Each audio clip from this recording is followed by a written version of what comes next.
This is a very strange piece of art, and the location of it is also a little bit strange. So I guess a lot of people wonder why it's there when they are backing up their cars or passing it on their way down to the park. But I guess that's also the idea of it, that you'll just stop and wonder a little bit. It's a really heavy piece, so that's one good explanation why it's out here and why it's on the ground.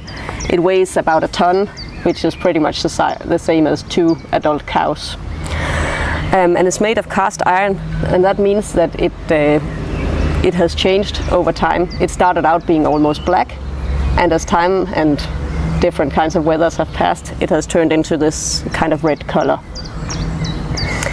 The shape of it almost looks like it's not made by a human being, I think. It more looks like something a machine did, because it's such a perfect circle. But if you look a little bit closer, you'll see that there's actually little scratches on the surface of it.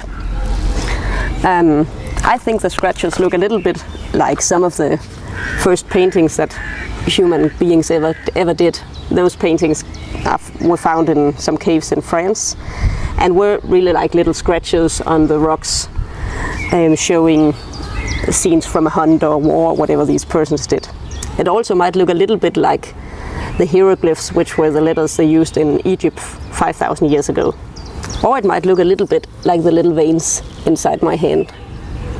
One way or another, it's some kind of sign that someone has been here doing that. Someone has had to have some tool in their hand and scratching into the surface. So as a shape looks like it's done on a machine, here you can see that part of the work is also done by a human being. So that's like a little trace of life.